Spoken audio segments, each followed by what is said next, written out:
What's going on, Urban Wall Street family? Listen, we just wrapped up an amazing show. We're here in the nation's capital, the District of Columbia. We just got through talking to one of my colleagues from Howard, Dr. Tiffany Winfrey. She's a dentist. You're going to see that show. But, you know, we did a third part for that minority project. It's all about, you know, getting into that Hollywood scene, becoming that thespian, that actor, that writer we want to become. So check out part 3, the minority project. Enjoy it.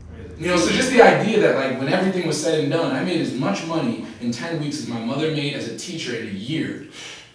Like nothing can psychologically prepare you for that when you're 22 years old. And so what I ended up seeing then, you know, at first I was angry at that, but what I ended up seeing is this connection that I feel like a lot of artists and corporate people miss. And it was something I realized I wanted to help organize within that community of my friends on both sides, which is both sides need each other. You go to the lobby of any of these corporate buildings, or any of these corporate headquarters, what's in the lobby? Artwork. Every single time. What's out front? Artwork. Right? What do they do when they get all that money? Buy go to the theater, come get on board, you know, and you have a lot of these people, and I learned this, you know, through personal interactions. When you get in those boardrooms, or you get in their private, you know, quarters, and they meet you for lunch or whatever, and most of them, the ones that are honest with themselves, the ones that their ego's out of it enough because they're high enough in the company, where they don't have to impress people anymore, or they don't have to show off their fancy sneakers and ties and shirts and all that nonsense, they'll tell you, like, you know, I really wanted to be an artist. Yeah, I wanted to be an actor. I want to make sure that my son, my daughter, will never have to make the sacrifices I had to make for them to have that opportunity. So when I was asking them, conflicted, like, oh my God, should I stay here making all this money? You know, like, I feel like people will listen to me because I have the charisma and the charm and I can learn the other skills. Like, that's easy stuff. And they're like, well, what are you passionate about? Yes. If money weren't an option, what would you do? And time again, I go, I do the art, and they go, well, do the art. Because you can always come back to this. And can I just say something to Clifford's point? I don't think it's pompous to say that we're like doctors. I know that they're two different fields altogether, but they're both extraordinary in different ways. I mean, we're actors, it's a gift, you know, it's an art. And doctors are skilled in a certain way. So I think, I mean, I'm not saying that the metaphor is or isn't valid, I'm just saying they're two different fields, and they're both extraordinary in different ways. And I think it's just your perception about it. What I was trying to say is, as an actor, you know, it's easier to just say, okay, I don't have headshots, whatever, I'm still gonna walk in the room.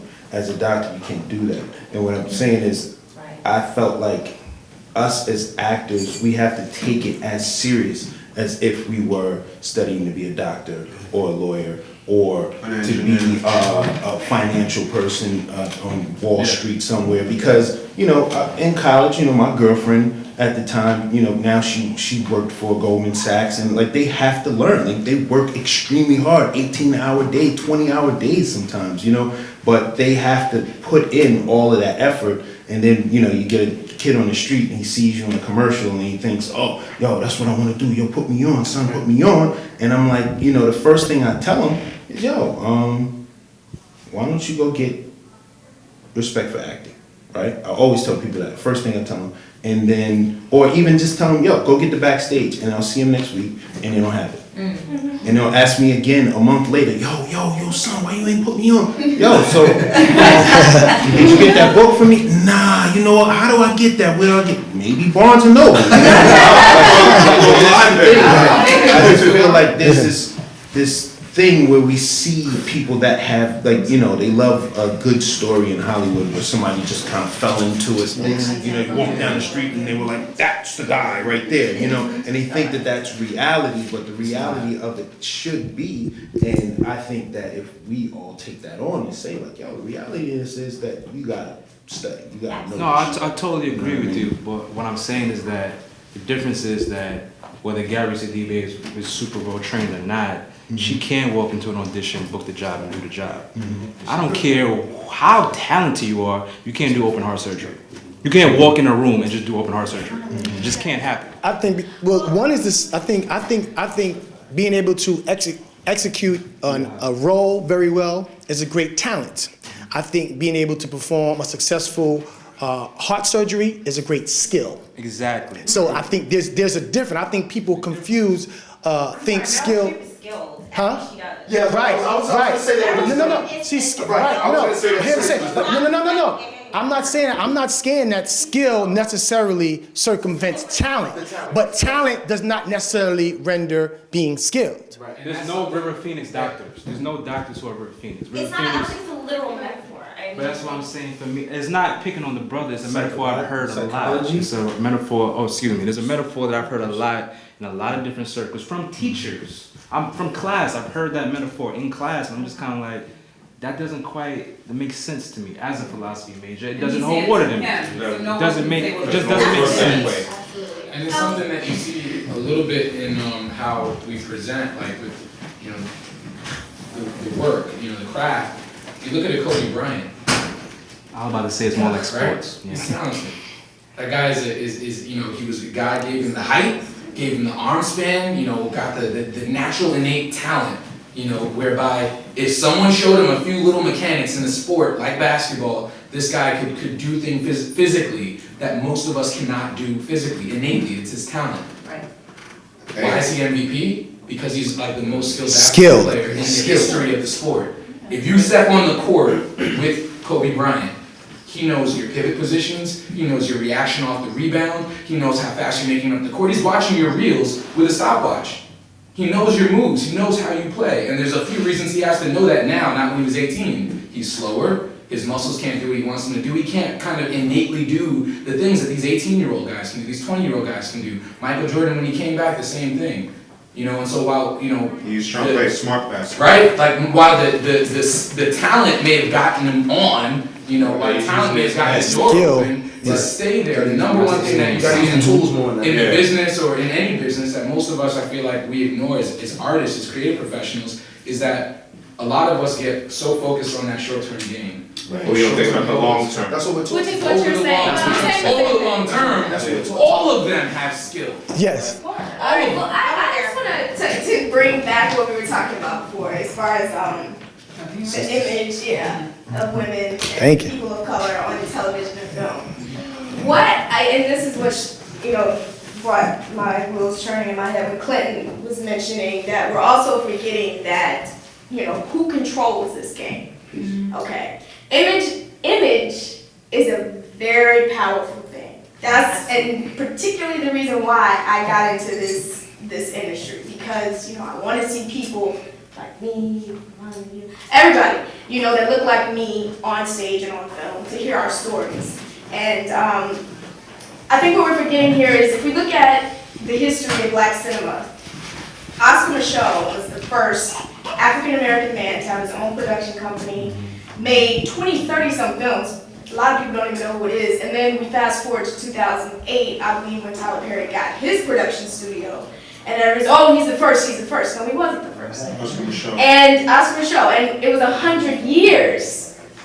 100 years that passed, maybe a little less than 100 that passed before that milestone happened again. We were still making movies, but they were produced by Hollywood. And it wasn't our products that were being churned out and recycled back into our community. And we weren't in control of the images that were being thrown out there. So what I say to Clinton, and I think that's why now we're seeing a lot of this actor-writer, actor-producer titles that are coming out now, is because we're realizing that Hollywood has told us no. Okay, they've told us no. It's a state of emergency. We don't have any sitcoms with people of color that lead a sitcom on cable television. That's powerful. And yet we have a president of color. That's powerful. 2 years ago, casting director said, I'm getting chewed out because I'm being told I need to get more people of color in our sessions, more people of color. 2 years later, we don't have that, and it's still not there. We can count on our hands how many films were produced and put out that had people of color leading the films. Just this year alone. And so when you ask me about Zoe and you ask me about Gabby, I give the response that I've been hearing. I also attended a networking session with women of color in film and TV.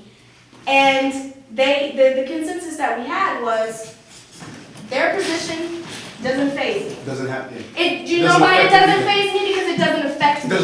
It doesn't affect me at all. Why? Because there's still roles that for my type, I can't get. Because they're telling me, I can't be the intelligent, cute, approachable girl that we're now seeing as part of our generation that exists. But Hollywood has told us it doesn't exist. I want you to get up there in a short skirt and, you know, pop it or whatever, and that's what we're looking for.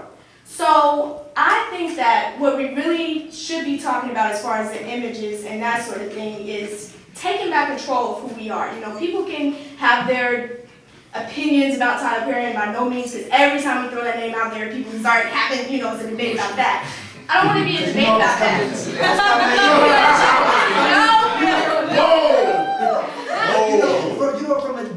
From a business. No, I will not let you go. But, Not yet, Phil. Not yet, okay. But, Not yet, Phil. But hate him or love him, Tyler Perry did his thing. Yes, yes. Okay, now let me tell, I just realized a little bit of the history of this. Do we realize that Tyler Perry couldn't get his plays into a major theater festival that is only for our people? That's what I've heard. I don't know, you know, I've heard that that's part of the history. He got no's. And then what he said was, you told me no, I want my product out there. I'm gonna make my way out of no way, and I'm gonna go homeless. I'm willing to, you know, go in debt in order to make this happen. That's the treadmill. And so that's the treadmill. And so I think that although we have this extensive history of, you know, Black cinema, Black art, there still is a huge gap into, you know, what we've been able to control in order to provide more jobs for us and to be able to see ourselves. Because, you know what, Gabby and Zoe, a once a year phenomenon in which we get recognized, you know, for our film work, again, it doesn't affect me. So what do I have to do? Because there's a lack of opportunity, I have to say, I'm gonna create my opportunity for myself and make it happen. Because it's that important to me, because I do enjoy the art so much. And so that's what I just encourage everyone to do, because it's a state of emergency, people, and if you haven't realized it yet, it is. So we need to all jump on board if we're gonna continue to have our images shown. I heard that same argument that was like that back then when they had the Oscars. It was like one particular actress that I remembered. She was nominated for Maria Full of Grace. Catalina Sandino Moreno. Yeah. And it's like, it's everywhere you go. It's always, there's gonna be competition. How does it affect everybody else? It always makes you work a little bit harder than that. I mean, hey, it's like what Erica said, you have to start, it doesn't affect anybody unless, of course, you make it affect you. Either you do what you have to do or you don't. And I still see Catalina Sandino Moreno. She's doing some work on a couple of projects that half the people of us don't even hear about. She was also in that 4-hour and 30-minute movie, Shade, which was pretty good. I would definitely recommend that to anybody else who's a hardcore film buff. And sometimes it's like you always have to find out where you do and how you do it. Either you work with it or don't. But one thing I know is that not that many folks ever talk about in this topic sheet about women of color. Why is it always the case between light skin versus dark skin? If you ever notice in the images lately. I actually don't. I actually always think that they're pretty much my skin color, your skin color. Most of the women that I see in films and on TV are like medium complexion. I agree. And Erica, that's why I brought up the point in the first place. It's not to harp on a metaphor or simile. It's about images. Yeah. What I'm trying to say is I feel like the system that I'm talking about has a hierarchy set up in which they judge things based on how much are you like me. Complexion-wise, hair texture-wise, right. The way you speak. Right. Obama, he's so articulate, you right. know? The way you act, the way you position yourself. It's a class thing, it's a race thing, it's an ethnicity thing. The closer you are to WASP, the more accepted you are in the mainstream. And that, to me, falls into how we interact with one another. Right. And that's why I was saying, for me, the whole doctor, whatever somebody want to come up with, falls into, we get that from them in the sense of, this is good. If you don't do it like this, then it's below, and we start judging one another. For example, Peter O'Toole, Laurence Olivier. To me, they play the same type of MF all the time. It's the same person. I don't really see Peter O'Toole doing a range of different roles. He's a pompous British dude.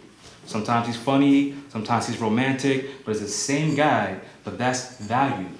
Because that archetype is at the top of the social hierarchy. So we value that. We don't value Lorenz Tate going in with old dog in Menace to Society. I met Lorenz Tate. He don't talk like that. He don't act like that. But that was artisticness at its best. That dude was doing Academy Award winning work. It would never be recognized because somebody said earlier, oh, that's just how they act. Well, to me, that's how a lot of white people act too. But nobody says, oh, yeah, the dude from The Wrestler, yeah, that's just how he is. That's why Abby almost didn't get the award, because they believed that she was that person. She had to come out with talking articulate and all that, so you can see, oh, she's acting. Right. But Right. you see what I'm saying? That's what I'm saying about images. I just feel like we kind of judge one another way too much. So for me, it's it really important that the craft is so special, that the craft is so, why can't it just be, we're having fun, we're having a good time.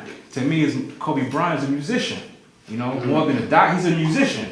He's not a good rapper, but he's a musician though, you know what I'm saying? I see a dude who got some beats in him, I might say, hey, you're not developed, but you got something going on. I see a dude on the court that got a couple of moves. You know what? You need some practice, but you got something going on. That doesn't happen in those other metaphors. You don't say, "Hey, you look really good with a scalpel. Let me send you to medical school." Right. And I feel like maybe if we change the thinking a little bit, philosophy major stuff, right? If we change the thinking a little bit, maybe we can interact with one another more efficiently. Where it's like, look, you a little raw, but you got some moves. You got a little voice on you. You got some rhymes. You got some ball handling skills. I'm gonna bring you in because that's what was done for me. When I came in like that, people didn't say, "Look, you a little raw, but come here. I'm gonna show you something." People just, and that gets back to collaboration. Now I'm gonna let everybody finish, but I haven't heard anybody speak of this, and it addresses community support for Black and Latino filmmakers, and it's definitely touching to me because I was a production and a theater arts major at Howard. Several years back, and I guess it comes to where is it as far as support. And I know we all here see black films, some are produced well, some aren't, you know what I'm saying, but we do what we can with the budgets that we're given, whatever the case may be.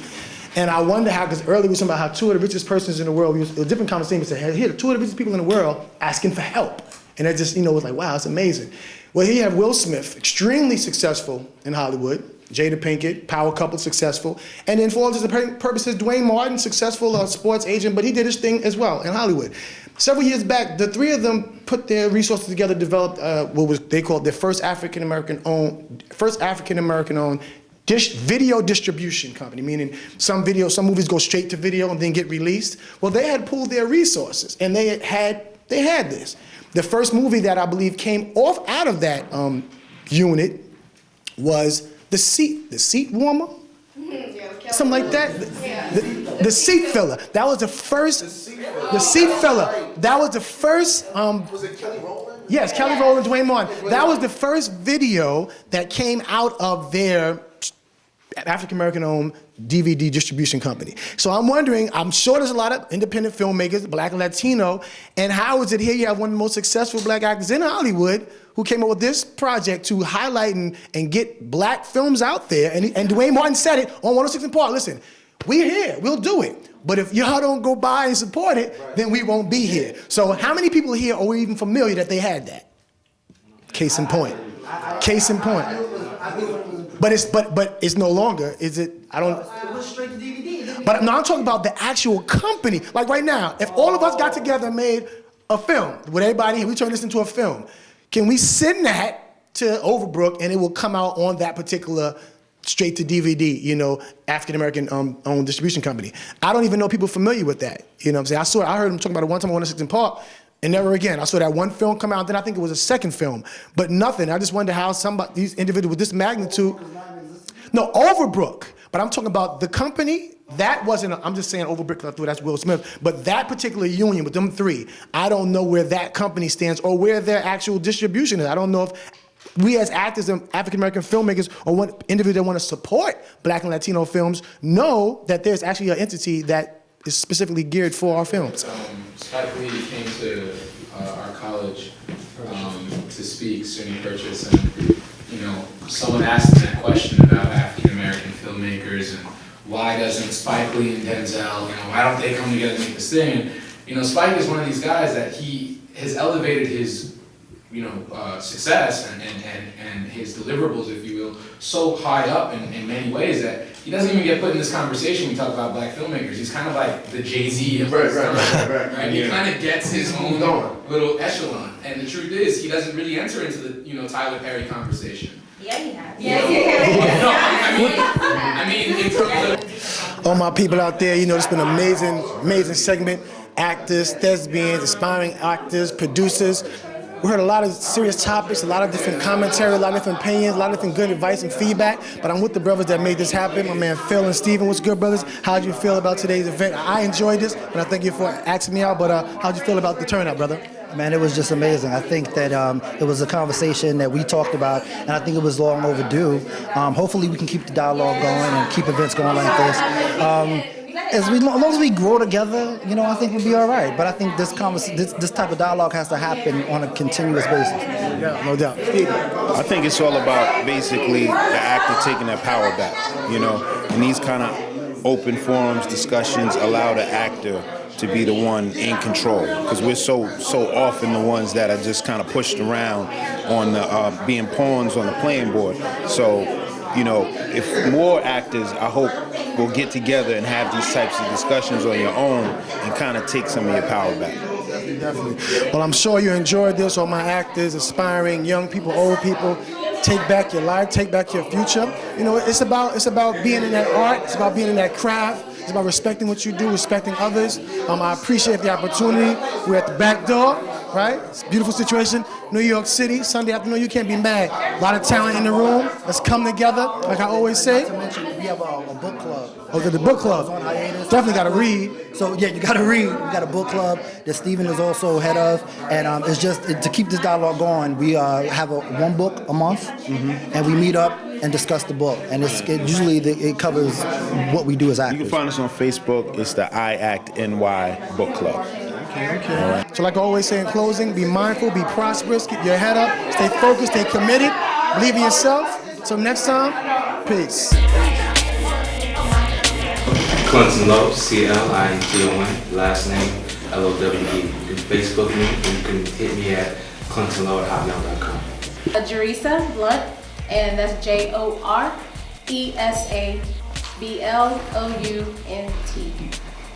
Paris Whittingham, first name PARRIS, last name WHITTINGHAM. You can visit our website online. It's From Paris with Love, Paris with 2 R's.com. Erica Myers, ERIKAMYERS. And you can get updates on me at www.ericamyers.com. My name is Christopher Pollard, first name CHRISTOPHER, last name POLLARD. You can also Facebook me as well, or reach me in my email, C as in cat, A as in apple, POLLARD20@yahoo.com. Yolanda Lee, YOLANDALEE. Okay. And you can reach me on Facebook at Yoli, Yo Space Lee. Spell that? YO space LEE. Okay. Yoli. Very good. L. Scott, ELLE, last name SCOTT, website www.ELLESCOTT.webs.com. Steven, STEVEN, Robinson, ROBINSON. Russell Jordan, RUSSELLJORDAN, RussellJordan.com, Facebook at Russell Jordan Actor, Twitter at Russ Jordan, and YouTube at Russell Jordan Actor. Well, my website's coming soon. It will be www.stevenarobinson.com. Coming soon. Email address is sarobinson@optonline.net. Tweet me, Elevation, ELLEVATION. And email addresses? RussellJordan@gmail.com or Russell@RussellJordan.com. Sean Lucky, SHAWNLUCKEY, You can find me on Facebook, you can Google me, you can find me on MySpace, your choice. The best way to find me is on diversityplayersofharlem.com. It's a theater company in New York City. Hi, how you doing? My name is Niall Leahy. That's N-Y-E-L-L-L-E-A-H-Y. Can find me on Facebook, Google me. My email is lniall@yahoo.com. My phone number 862-432-0088. There you go. Hi, Christine Hollingsworth, C-H-R-I-S-T-I-N-E. Last name Hollingsworth, H-O-L-L-I-N-G-S-W-O-R-T-H. I'm on Facebook as Christine, and my web address is www.nowcasting.com/Christine Hollingsworth. And I'm on Twitter, Chris Fleurs, F-L-E-U-R-S. Hello, how y'all doing? My name's Christopher Scott, spelled C-H-R-I-S-T-O-P-H-E-R. Scott, last name spelled S-C-O-T-T. You can also find me up on Facebook. You can find me on Hotmail at CSCOTT471@hotmail.com. Also did some work on News Noir. You can find it out at newsnoir.com. Also MySpace, spelled CRISTOPHERDEREKSCOTT. Peace and natural hair grease. Hey, actor and spoken word artist, David Roberts, aka D Black. David, D-A-V-I-D. Roberts, R-O-B-E-R-T-S. D Black, D-B-L-A-C-K. You can follow up on all of my events by emailing me. You'll receive an e-blast. That's droberts504@hotmail. That's D, R-O-B-E-R-T-S, 504@hotmail.com. You can also look at my past works on MySpace.com/DBLK504. You can also see me on Facebook at David Roberts. Stephen Hill, S-T-E-P-H-E-N-H-I-L-L, Stephen Hill. You can find me on Facebook. I have a fan page. You can also go to my website, which is www.iactactny.com, iactnewyork.com. And you can Twitter me at Twitter/, Stephen Hill Acts, ACTS. My email is yolee1@hotmail, YOLEE1@hotmail, yolee1@hotmail. You can check out my web show, Celeb Locale, at youtube.com/JareesaB. You can also find Celeb Locale on Facebook as well as Twitter, and you can find myself, Jerisa Blunt, on Facebook as well. Your first site, can you spell it for me? Yeah, youtube.com/Jerisa, Joresa,